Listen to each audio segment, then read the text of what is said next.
Olá, queridos! Boa tarde, a paz! Como vocês estão? Estamos ao vivo, vamos chegando. Hoje temos banquete, o banquete da sabedoria. Hoje o convite está especial. Vamos ter o banquete da sabedoria em Provérbios capítulo 9. Já prepara aí, que hoje a gente vai ler bastante texto aqui. Ontem, quando eu estava fazendo esse estudo, ontem à noite, quando eu estava pedindo ao Senhor direção, né, sobre como explicar as coisas, é interessante que eu vi várias informações sobre esse tema, né, que a gente vai falar aqui hoje. Mas nenhum deles, assim, nenhuma das formas de explicar algumas coisas aqui que eu vou explicar hoje me pareceu que realmente era aquilo, né? E aí quando o Espírito Santo dá aquela direção, assim, é maravilhoso, né? E aí você vai entender daqui a pouquinho não, já, porque nós já vamos começar sem delongas, Provérbios capítulo 9, que hoje, apesar das explicações serão breves, porque os próprios textos da palavra já são autoexplicativos, né? Vai ter bastante texto aí pra gente dar uma olhadinha hoje. Então, vamos começar Provérbios, capítulo 9. Água. Oi, mami. Água aí, papel e caneta na mão. E vamos começar. Provérbios capítulo 9. A sabedoria construiu a sua casa, esculpiu para si 7 colunas. Parece que não tem nada demais aqui nesse simples versículo, mas ele é praticamente nele está sintetizado praticamente todo o entendimento de Provérbios capítulo 9. E como eu estava falando aqui, quando eu estava lendo ontem esse texto, né, eu pesquisei, porque quando eu estou estudando, eu sempre pesquiso outras referências para saber, né, o que cada referência fala acerca de um determinado texto. E aí, quando eu deparei que isso aqui, a sabedoria construiu a sua casa e esculpiu para si 7 colunas, eu fiquei me perguntando o que seriam essas 7 colunas, né? Nada na Bíblia está escrito à toa. E o número 7, não sei se você sabe, né, mas acredito que a maioria aqui deve saber, que o número 7 na Bíblia representa a perfeição, representa a plenitude, algo completo. Vou só virar aqui rapidinho. Algo completo, né? Simboliza a perfeição na numerologia bíblica. E aí eu fiquei pesquisando, e aí outras referências, né, vi na internet que essas 7 colunas representavam prudência, honra, humildade, coisas do tipo que a gente vê que acompanham realmente a sabedoria. E eu não estou dizendo que esse entendimento está errado ou correto, eu não estou querendo aqui lançar uma doutrina a respeito do assunto. Inclusive eu acho válido, né, esse entendimento, porque de fato tem coisas que acompanham realmente a sabedoria, como a gente está vendo aqui no livro de Provérbios, sempre os mesmos conceitos repetidos da prudência, da humildade, do temor do Senhor, enfim. Então você poderia deduzir aí que essas 7 colunas poderiam ser esses conceitos. Mas quando eu fui vendo que cada um se referia a uma determinada coisa e às vezes um conceito não batia com o outro, eu falei, bom, tem algo errado aí, não é exatamente isso, né? Vamos pensar. E aí, na hora que eu pedi direção ao Senhor, eu falei, Senhor, eu não tô me sentindo confortável com esse conceito. O que seria isso? O que seriam essas 7 colunas? E imediatamente veio na minha mente o livro de Apocalipse, onde a palavra explica com relação às 7 igrejas. Veio imediatamente esse texto, né? Esse texto não, essa frase, né? As 7 igrejas do Apocalipse. E aí eu peguei os textos lá para ver do que poderia se tratar, e aí eu entendi que essas 7 colunas que estão aqui representadas poderia ser a igreja do Senhor, o corpo de Cristo. né? A igreja, que somos nós, todos aqueles que creem em Cristo Jesus, a igreja, como a gente já falou, não é um templo de 4 paredes e um telhado, não, é um corpo. Somos nós que temos perninhas e andamos para lá e para cá. Todo aquele que crê em Cristo Jesus depositou nele a sua confiança, recebeu a ele como Senhor e, portanto, recebeu também o Espírito Santo. Nós passamos a ser templo do Espírito Santo, mas em conjunto formamos a igreja, que é o corpo de Cristo. Não sou eu sozinha, mas nós, o corpo de Cristo como um todo, ok? E aí, o texto que saltou também na minha mente, não foi um texto específico de Apocalipse, né? Eu lembrei do livro de Apocalipse das 7 igrejas, mas o texto que veio imediatamente para mim foi 1 Timóteo, capítulo 3, do versículo 14, na parte A, até o versículo 16, onde Paulo escreve assim: Escrevo-te estas coisas para que, se eu tardar, fiques cientes de como se deve proceder na casa de Deus, que é a igreja do Deus vivo, ou seja, somos nós. Aí ele fala, olha o que ele fala a respeito da igreja de Cristo, que é a igreja do Deus vivo, coluna e baluarte. Essa palavra baluarte significa também alicerce. Coluna e baluarte da verdade. Evidentemente, grande é o mistério da piedade. Aquele que foi manifestado na carne, foi justificado no Espírito, contemplado por anjos, pregado entre os gentios, crido no mundo, recebido na glória. Então aqui ele tá especificando que nós, a igreja, somos a coluna e baluarte da verdade, né? E aí quando fala do baluarte, quando fala do alicerce, normalmente está se referindo aos profetas e aos apóstolos, mas a igreja como um todo, nós somos a coluna da casa do Senhor, né? A igreja é a coluna e o baluarte da verdade. A verdade é Cristo. Cristo é o cabeça do corpo. Quando você, vou dar um exemplo aqui básico, se eu pegar aqui esse papel aqui e tampar a minha cabeça, e você só vê o meu corpo continua sendo a Camila. Mesmo que você não esteja vendo a minha cabeça, você sabe que esse corpo é da Camila. Não mudou de pessoa só porque você não está vendo a cabeça. Da mesma forma, se eu tampar aqui o corpo e você vê só a minha cabeça, continua sendo Camila. E é isso que a palavra traz. Nós somos um com Cristo. Cristo é o cabeça, nós somos o corpo. E ele fala que a igreja, ou seja, o seu corpo, é a coluna e baluarte da verdade. Então, quando ele está falando aqui que a sabedoria construiu a sua casa somos nós. E esculpiu para si 7 colunas. As colunas somos nós, a igreja do Senhor. E para mim isso fez muito mais sentido do que qualquer outra coisa. E aí foi continuando esse entendimento, né? E aí ele fala aqui no finalzinho desse versículo que a gente leu, que grande é o mistério da piedade. O que seria esse mistério da piedade? E aí ele fala, aquele que foi manifestado na carne, que é Jesus Cristo, ele se manifestou em carne, foi justificado em espírito, contemplado por anjos, pregado entre os gentios, crido no mundo, recebido na glória. O que é isso? O que é esse mistério da piedade? Esse mistério da piedade nada mais é do que a obra completa, perfeita de Cristo. Aqui ele narrou a perfeição, a completude da obra de Cristo que foi feita em nosso favor, em favor de todo aquele que crê.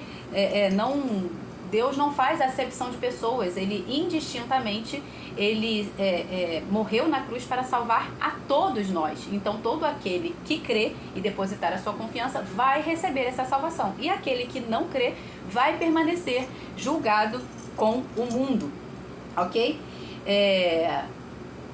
Deixa eu ver só onde eu parei aqui. Então nós somos essa casa perfeita, aliás, Cristo fez essa obra completa, e nós, os que cremos nele, na sua obra feita em nosso favor, estamos sendo edificados, estamos sendo construídos. Você vai ver o termo somos perfeitos. A gente já leu um versículo há um tempo atrás falando sobre isso, somos perfeitos, que significa maduro. Aí você também vai ouvir o estamos sendo aperfeiçoados, porque nós ainda estamos no processo.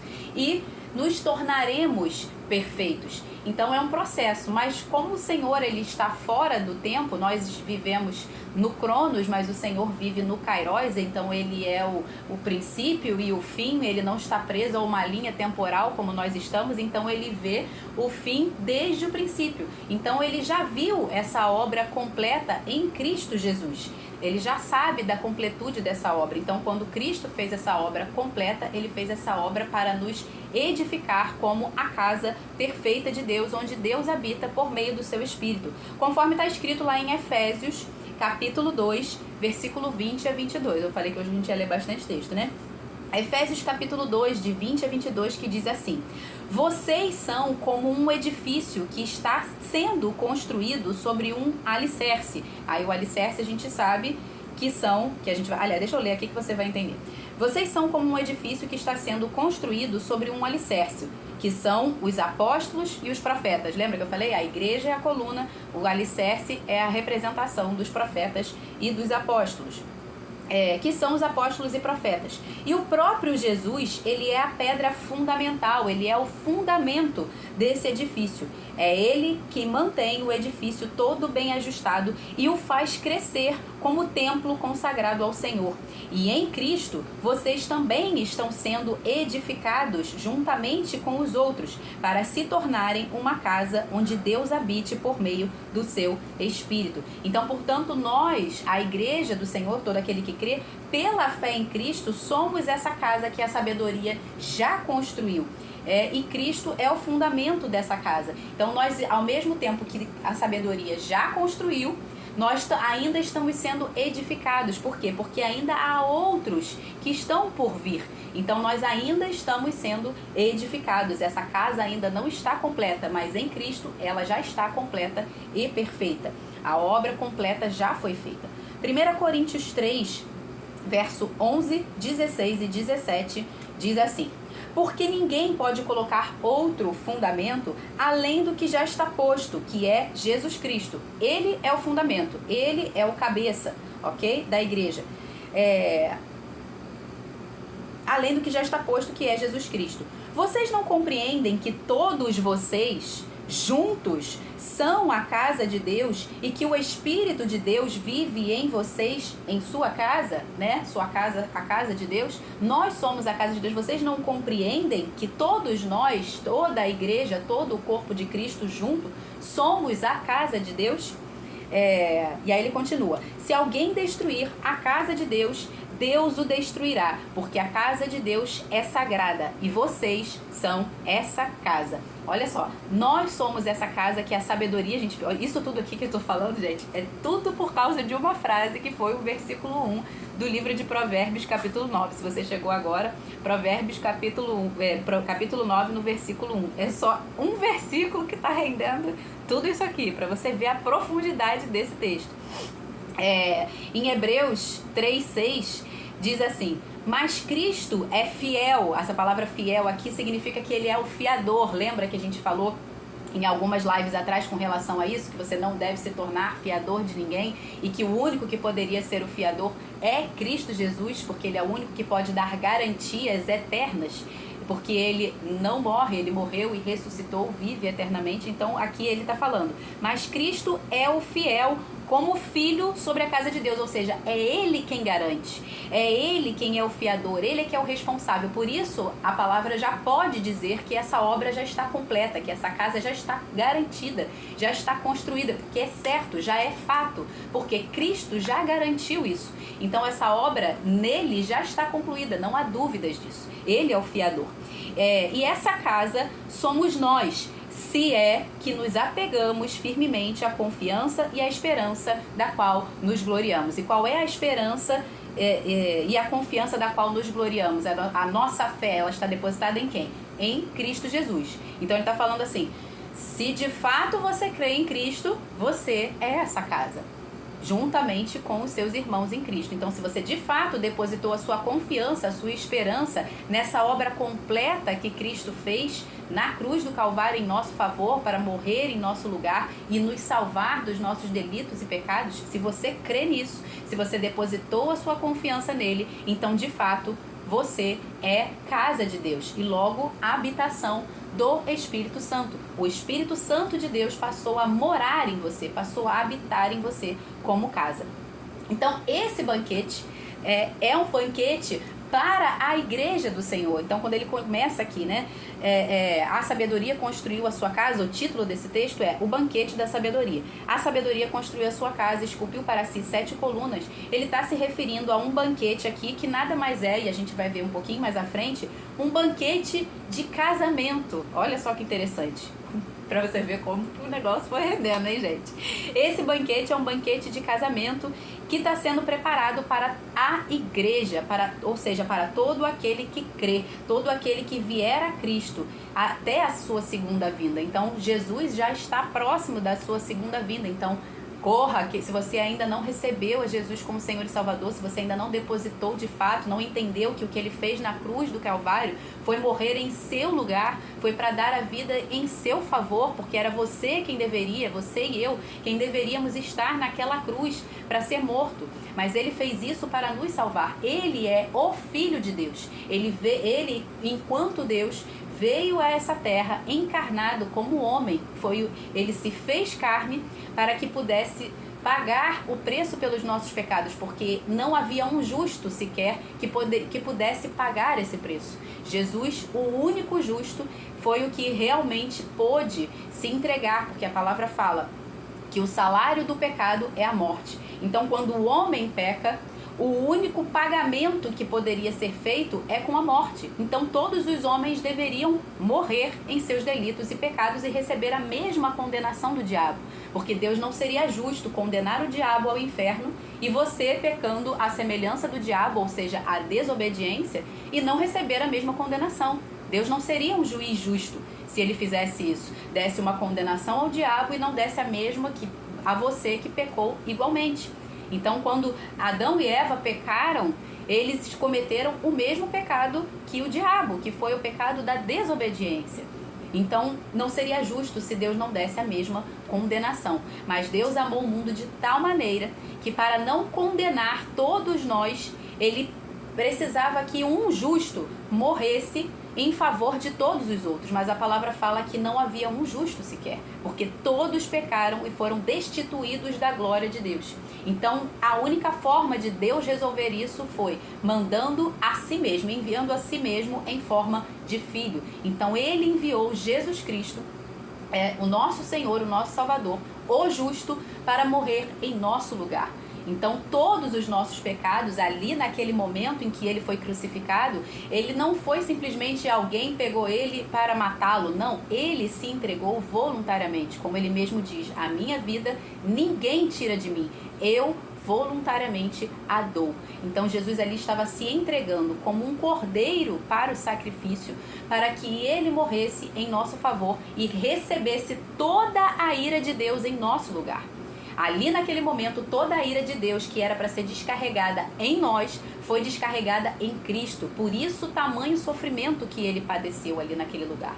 Porque Deus preferiu sofrer em nosso lugar do que nos fazer sofrer e a condenação eterna. E todo aquele que recebe esse sacrifício, que entende isso, e entende que esse sacrifício foi em nosso lugar, ou seja, reconhece o seu pecado, olha, fui eu quem pequei, fui eu quem errei. E aqui não há ninguém perfeito. Talvez você pense assim, mas eu nunca matei, eu nunca roubei. E aqui a gente já viu que isso, na verdade, é bem mais profundo do que a gente imagina. A palavra fala que aquele que não perdoa, aquele que odeia o seu irmão, por exemplo, ele já é um assassino. Então, pensa bem se talvez você nunca tenha roubado. A palavra fala para você não cobiçar nada que é do seu irmão, nada que é do próximo. A palavra fala para que você não roube. A palavra fala que aquele que sabe que deve fazer o bem e não faz, nisso peca. Então não há nenhum justo sequer. A palavra fala que aquele que diz que nunca pecou está fazendo de Deus mentiroso. Então todos nós pecaram, todos nós pecamos, ok? Então ninguém escapou. Então por isso é que Jesus fez isso. Então quando eu reconheço, eu pequei, aquele sacrifício que Jesus fez era para que eu é que deveria estar ali no lugar dele, eu que deveria ter sofrido tudo aquilo, porque ele nunca pecou, mas eu pequei. Então, quando eu reconheço isso e eu aceito que aquilo que ele fez foi em meu favor e me arrependo dos meus pecados e coloco a minha confiança nele para ser salvo e não penso mais que eu vou ser salvo pelas minhas obras, por aquilo que eu faço de bom, a palavra fala que as boas obras Deus preparou de antemão para que nós andássemos nela. Então, as boas obras que nós fazemos não são para nos salvar, né? A palavra fala que pela graça sois salvos mediante a fé em Cristo Jesus. E aí ele continua, e isso não vem de vós, é dom de Deus, ou seja, foi Deus quem nos deu. E aí ele fala assim, não vem das boas obras, não vem de obras para que ninguém se glorie disso. Se nós fôssemos salvos pelas nossas próprias obras, Jesus não precisaria ter morrido em nosso favor. Seria um desperdício, porque se eu posso ser salvo pelas minhas boas obras, se basta eu fazer boas obras e eu estou salva, para que Jesus teria morrido? Então as boas obras, na verdade, elas são uma consequência de quando a gente entende que Deus nos salvou para isso, para que nós fizéssemos as boas obras. Foi Ele quem preparou as boas obras para que nós andássemos nela, e não nós que andamos nela para ser salvo. Então, não é isso. Então, nós não somos salvos por mais bonzinhos nas obras, que mais caridosos que a gente possa ser. Não é isso que nos salva.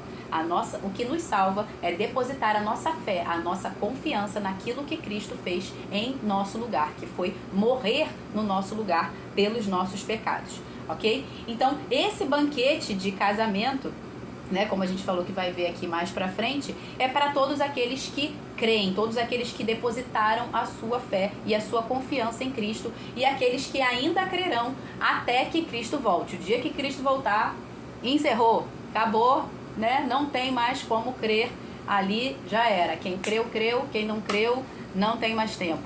Naquele momento, não adianta, não vai ter choro nem vela, e esse tempo está próximo, eu te afirmo que esse tempo está muito próximo.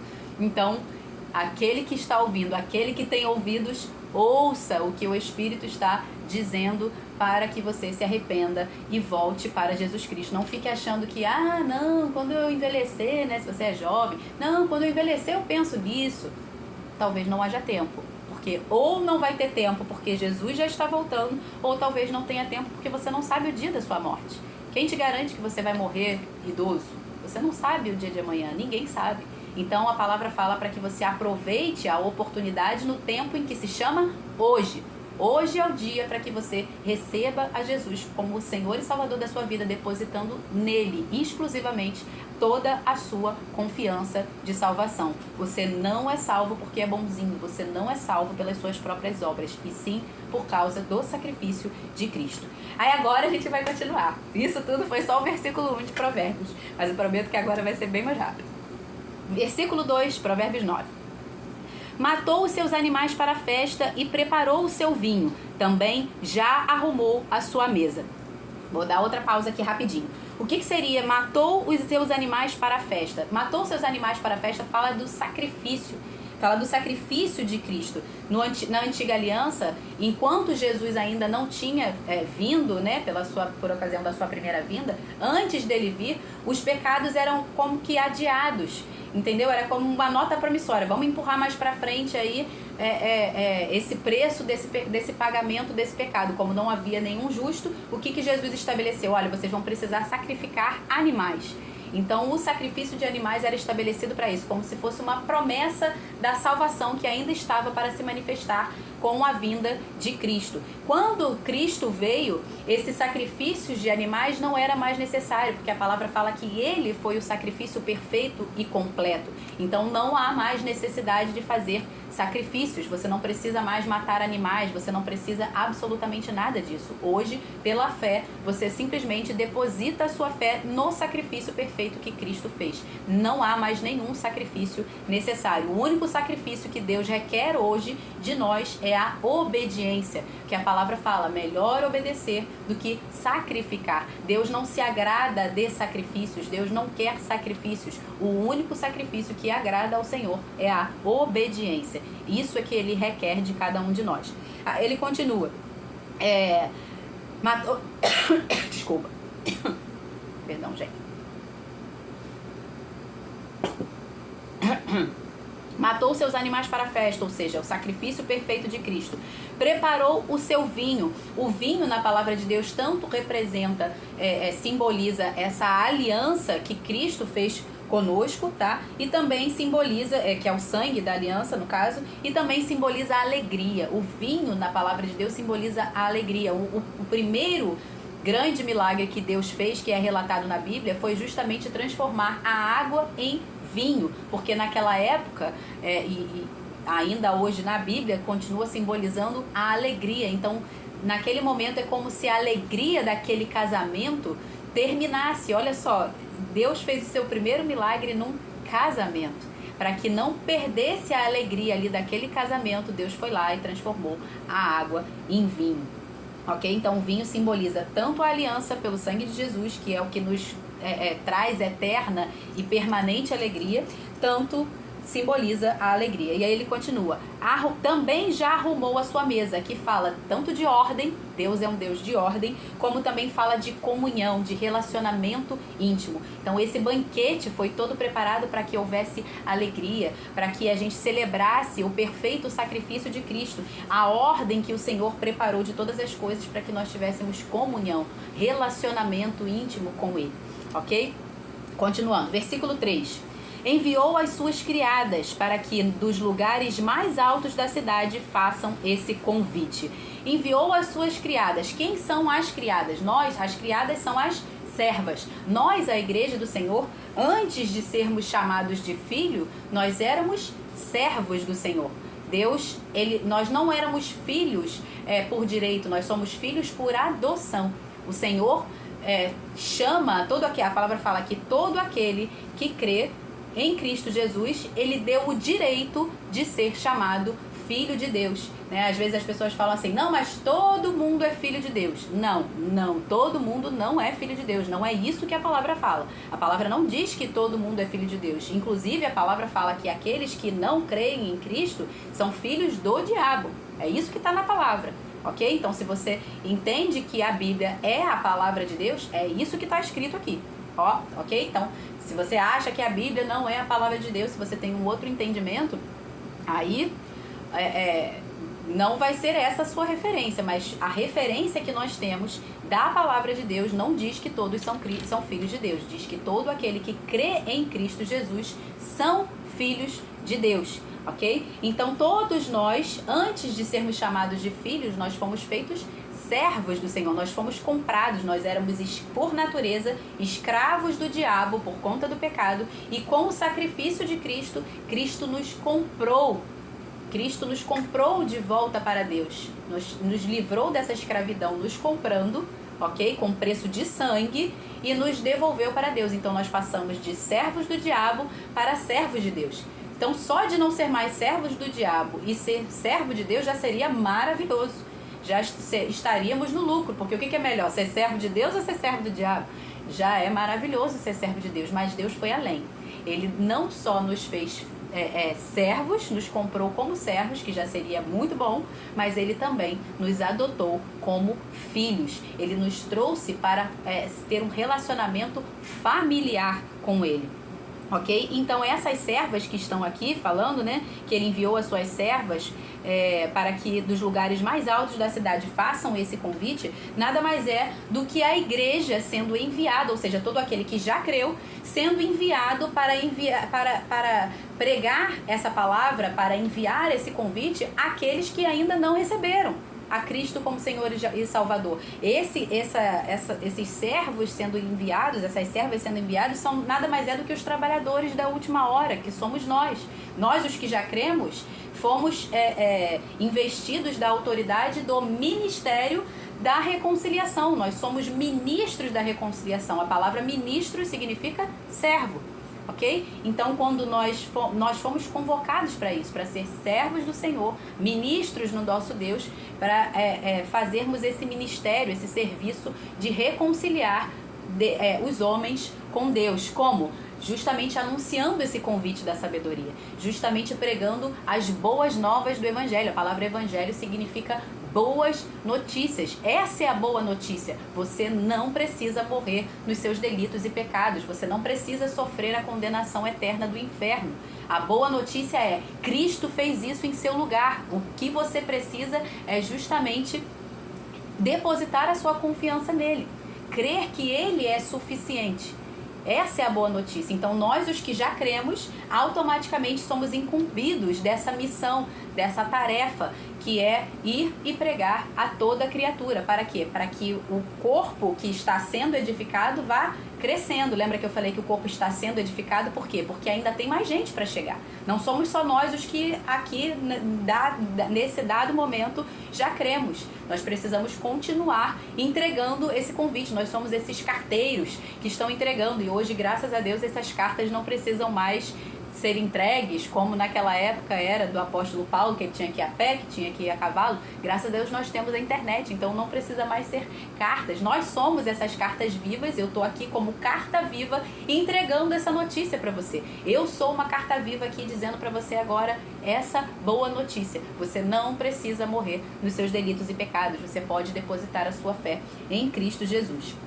Então, até que a casa esteja completamente edificada, até que a noiva esteja pronta para o casamento. A igreja é a noiva de Cristo, Cristo é o noivo. Então nós somos a casa, nós somos a igreja, nós somos o corpo de Cristo, nós somos a noiva. Todas essas referências dizem respeito a nós, aqueles que creem, ok? Então, esse convite, que é um convite para o casamento, que a gente vai ver agora na parte final, é um convite para o casamento, para as bodas do Cordeiro. E a igreja é a noiva, Cristo é a noiva. Agora, para quem é esse convite? Para quem é esse convite? Como a gente viu aqui, se nós já cremos, nós já somos a igreja, então para quem é esse convite? Aí ele continua aqui no verso 4, e agora eu vou ler do 4 até o versículo 12, ok? Diz assim: quem é ingênuo, olha para quem é o convite. Quem é ingênuo, venha para cá. Aos que não têm juízo, ela, a sabedoria, diz: venham, comam do meu pão e bebam do vinho que eu preparei. O pão simboliza o corpo de Cristo, o vinho simboliza o sangue. Ou seja, venham, participem dessa aliança comigo, se aliancem comigo, casem-se comigo. Esse é o convite aqui que ele está falando. Afastem-se dos ingênuos e vivam, andem pelo caminho do entendimento. Quem repreende o zombador, aí aqui parece que ele vai entrar numa parte do texto que parece que mudou de assunto, parece que não tem nada a ver, mas na verdade o que ele está falando é o testemunho de como esse convite vai ser recebido por essa classe de pessoas que ele citou aqui, porque o convite que ele preparou aqui, ele está falando, ó, vocês que ainda não creram. E é isso que ele está dizendo aqui na prática, né? Vocês que não têm juízo, vocês que são ingênuos, ou seja, vocês que ainda não creram, que ainda não receberam. E aí quando ele começa no versículo 7, que parece que ele mudou de assunto, ele está dando testemunho de como esse convite vai ser recebido. E a gente vai ver isso num outro texto, que é muito parecido com esse aqui, e que vai explicar isso. Quem repreende o zombador traz afronta para si, e quem censura o ímpio será insultado. Ou seja, quando você vai lá pregar a palavra para um zombador, para um escarnecedor, para um ímpio, o que você vai receber é afronta de volta. Ele vai te afrontar, ele não vai receber aquilo ali, não vai receber esse convite, ele vai te afrontar, ele vai te insultar. Não repreenda o zombador para que ele não odeie você. Repreenda o sábio e ele o amará. Quando esse convite chega para o sábio, o que você recebe em troca é o amor, é a gratidão. Mas quando você vai dar esse convite para o tolo, para o ímpio, o que ele vai fazer é zombar de você, ridicularizar de você. Né? Lembra como a gente falou ontem, né, da frase do Olavo de Carvalho? Eu nunca ouvi falar sobre isso. Como se a ignorância fosse fonte de autoridade intelectual.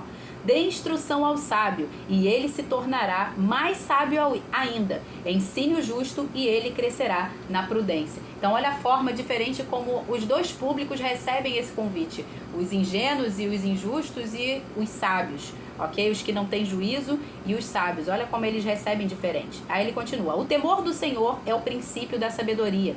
Conhecer o santo é ter entendimento, porque por mim se multiplicarão os seus dias e aumentarão os anos de sua vida.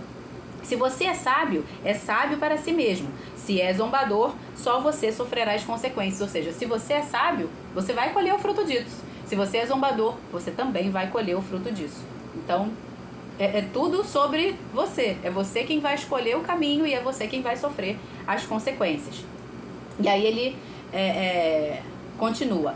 A loucura é mulher espalhafatosa, é tola e não sabe coisa alguma. Senta-se junto às portas da casa, toma uma cadeira no lugar mais alto da cidade, para dizer aos que passam e seguem direito o seu caminho: quem for ingênuo, venha para cá.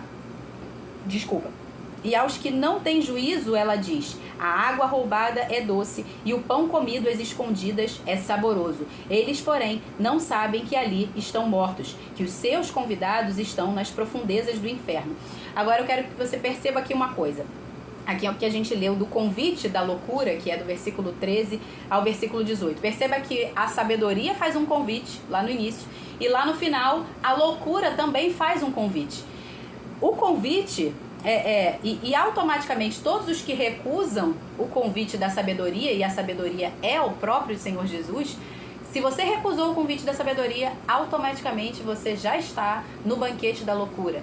E a loucura nada mais é do que o diabo. Então, se você percebe que o diabo, ele está sempre tentando falsificar, porque ele não cria nada. Ele está sempre tentando falsificar aquilo que Deus fez. Então, você vai ver aqui, olha o versículo 4 e 5 e olha o versículo 16 e 17. O público-alvo é o mesmo. O convite é exatamente igual. Olha aqui, ó, versículo 4, que é o convite da sabedoria.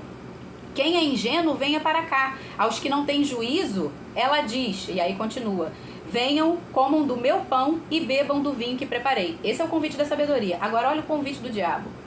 Quem for ingênuo, venha para cá. E aos que não têm juízo, ela diz: a água roubada é doce e o pão comido às escondidas é saboroso. Perceba que o público-alvo é o mesmo. A mesma frase, o convite é endereçado para a mesma pessoa, ou seja, é o mesmo público-alvo.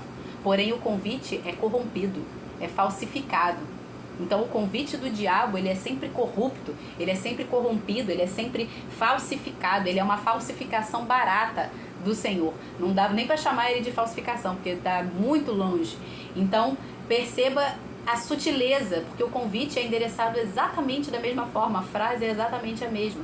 E o convite parece igual, mas na verdade é corrompido. Então, quando você não aceita o convite da sabedoria, automaticamente você já está no banquete do diabo.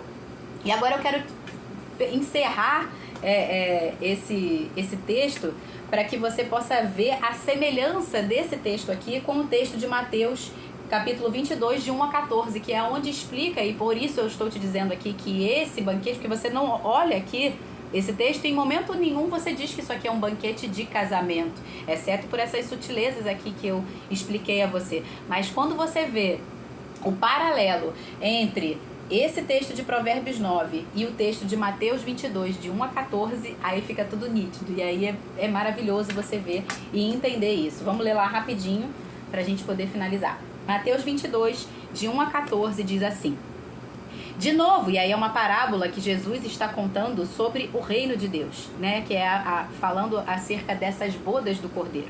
De novo, Jesus lhes falou por parábolas, dizendo: o reino dos céus é semelhante a um rei que preparou uma festa de casamento para o seu filho. O rei é Deus, o seu filho é Cristo. E enviou os seus servos para chamar os convidados da festa. Lembra que eu falei? A sabedoria enviou as suas servas. Nós somos os servos, nós somos essas servas, a noiva de Cristo. Nós somos as servas que vão enviar convidar aqueles que faltam para o casamento. Enviou os seus servos a chamar os convidados para a festa, mas estes não quiseram vir. Lembra que eu falei? Dos tolos, dos ingênuos, esses não aceitaram o convite. Enviou ainda outros servos dizendo: digam aos convidados, eis que já preparei o meu banquete, os meus bois e animais da engorda já foram abatidos. Novamente aqui a figura do sacrifício que já foi feito. E tudo está pronto, venham para a festa. Mas os convidados não se importaram e se foram, um para o seu campo, outro para o seu negócio. Outros, agarrando-os com servos, os maltrataram e mataram. O rei ficou furioso e, enviando as suas tropas, exterminou aqueles assassinos e incendiou a cidade deles. Então disse aos seus servos, a igreja novamente: a festa está pronta, mas os convidados não eram dignos, ou seja, aqueles que recusaram o convite, que eram os tolos, os ingênuos, os sem juízo, esses não eram dignos. Cadê onde é que eu parei? me perdi aqui. Mas os convidados não eram dignos. Vão, pois, para as encruzilhadas dos caminhos e convidem para o banquete todos os que vocês encontrarem. Então não dá pra gente achar assim, quem é para pregar? É para pregar para esse? Não é para pregar para aquele? É para pregar para todos, tá? Todos os que vocês encontraram. E saindo aqueles servos pela estrada, reuniram todos os que encontraram, maus e bons. Olha aqui, ó, os tolos e os sábios. E a sala do banquete ficou cheia de convidados. Mas quando o rei entrou para ver os que estavam à mesa, notou ali um homem, e aqui esse homem é uma figura de um tolo, uma figura de um insensato, que lá no texto, por exemplo, da parábola das virgens, né? Vai ver lá as virgens nécias, ou seja, as virgens tolas, e as virgens prudentes, né? As virgens sábias. Então, vai ter todo esse público reunido. Então, hoje, dentro da igreja, está o joio e está o trigo. Mas no último dia, isso vai ser separado. Deus vai fazer essa separação. Tá? Ainda que hoje pareça que tá tudo junto. Ah, mas a pessoa diz que crê e ela age dessa forma e ela faz isso assim, assim, assim. É porque tá tudo junto. Mas no último dia vai ser separado. Fica tranquilo. E a sala do banquete ficou cheia de convidados. Mas quando o rei entrou para ver os que estavam à mesa, notou ali um homem que não trazia veste nupcial. A veste nupcial são as vestes brancas, são as vestes da santidade. E perguntou-lhe: amigo, como você entrou aqui sem veste nupcial?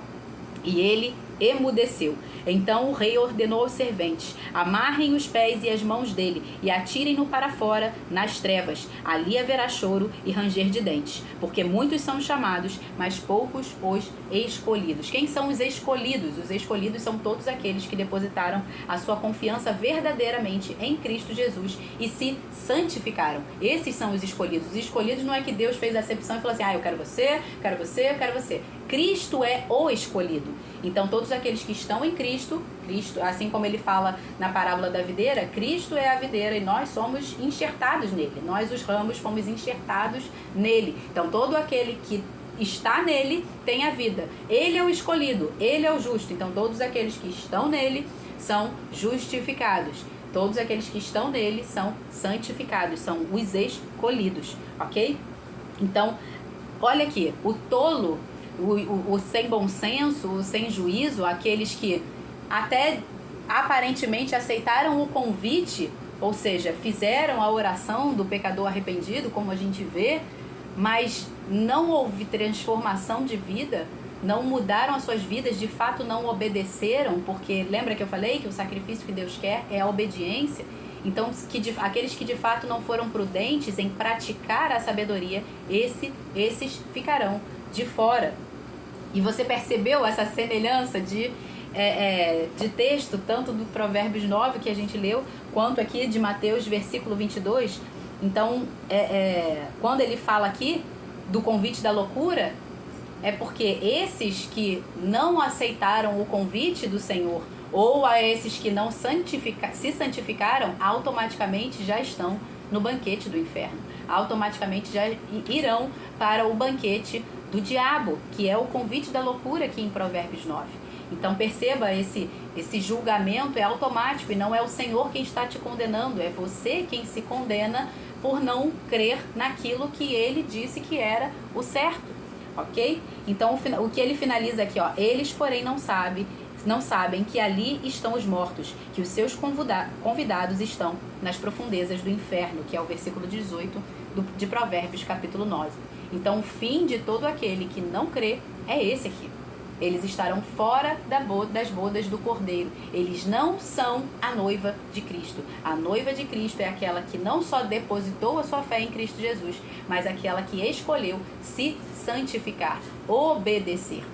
Então, às vezes você pode estar pensando assim: não, mas eu sou da igreja.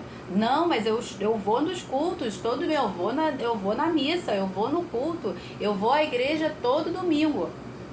Aí eu vou usar uma frase da Joyce Meyer que eu gosto muito. Assim como morar numa garagem não faz de você um carro, estar na igreja também não faz de você um cristão. Não faz de você a casa de Deus. O que faz de você a casa de Deus é você não só depositar a sua fé em Cristo, mas obedecer. Não é só ouvir a palavra, mas ser um praticante da palavra. Lembra? O servo prudente é aquele que ouve e pratica. O servo imprudente é aquele que ouve, mas ele não pratica. Amém? Então, encerrando por aqui a nossa live de hoje. Louvado seja Deus pela palavra do Senhor, louvado seja Deus pela revelação da sua palavra que está disponível para todos nós, né? Você percebe que só ler os textos você já tem essa revelação clara do que a palavra de Deus está dizendo.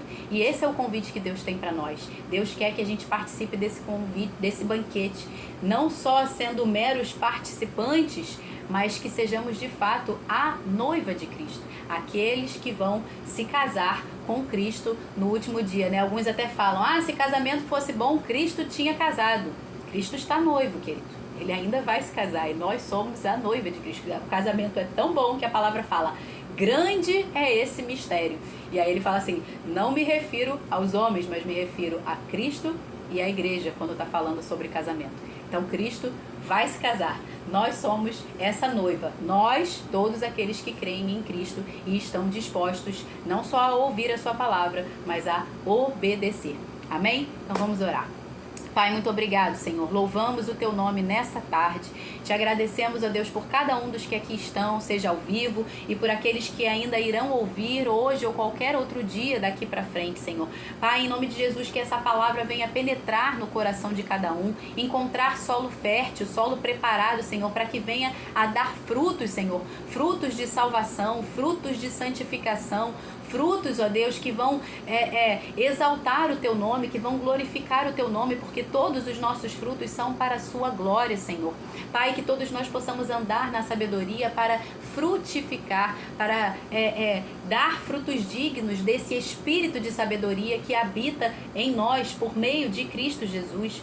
Pai, em nome de Jesus, que aqueles que ainda não receberam e hoje entenderam essa mensagem, entenderam que essa mensagem é para eles, que eles possam nesse momento entregar a sua confiança ao Senhor, depositar a sua confiança a Ti, se arrependendo dos seus pecados, se arrependendo da sua má conduta.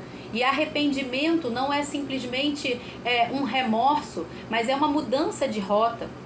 Então, se hoje alguém que está ouvindo essa mensagem aqui está vivendo deliberadamente em pecado, que possa se arrepender e mudar de rota, abandonar o pecado, deixar o pecado e seguir o caminho, a verdade e a vida, que é Cristo, para que não seja automaticamente incluído nesse banquete da loucura, que cada um aqui que está ainda em pecado deliberadamente possa abandonar essa loucura, possa abandonar essa tolice, deixar para trás essa insensatez, essa falta de juízo e buscar ao Senhor, buscar a sabedoria e praticá-la. Em nome de Jesus Cristo, Senhor, que haja arrependimento genuíno, que haja salvação, que haja santificação, que haja avivamento, Senhor. Em nome de Jesus, Pai, para que cada um de nós possamos ser edificados como essa casa, essa habitação, que é o corpo de Cristo, a habitação do Teu Santo Espírito, pois é com zelo que o Senhor cuida de nós, é com zelo que o Senhor ama a sua casa, que somos nós, Senhor. Pai, em nome de Jesus, muito obrigado. Obrigado pela revelação da Tua palavra. Obrigado, Senhor, por esse dia. Nós consagramos a Ti os nossos dias, o restante do nosso trabalho no dia de hoje. Obrigada por esse almoço, Senhor, por esse banquete, Pai, que o Senhor preparou para nós. Porque melhor é a comida que o Senhor nos dá, que é a Tua palavra, do que qualquer comida que nós pudéssemos estar comendo nesse momento que está na hora do almoço. Em nome de Jesus eu oro e Te agradeço, meu Deus. Amém. Beijo, gente. Até amanhã. Você que ficou até o final, não esquece de colocar lá no feed, curtir, comentar, compartilhar. Coloca um amém lá, um coraçãozinho, um foguinho. Deus abençoe e compartilhe essa mensagem para mais pessoas. Você é carta viva. Você é responsável por enviar a mensagem. Então não é sobre mim essa mensagem. É sobre aqueles que ainda precisam vir. É para os tolos, é para os sábios, todos aqueles que ainda não se chegaram a Cristo. Então, se você não está aqui fazendo esse papel, pregando, talvez você não tenha a coragem ainda, como eu fiquei por um bom tempo, ou talvez ainda ache que não tenha habilidade suficiente para fazer isso, não importa, mas você tem o poder na mão de compartilhar essa mensagem com outras pessoas. Então, curte para que aumente o alcance, compartilhe para que aumente o alcance, salve essa mensagem, enfim. faz alguma coisa, mas não fica inútil, não fique sem fazer nada, ok? Se não for a minha mensagem, que seja a mensagem de outra pessoa, mas que seja, em suma, a mensagem de Cristo sendo pregada. Amém? Deus abençoe a todos, fiquem com Deus e até amanhã, Provérbios capítulo 10. Beijo, tchau, tchau.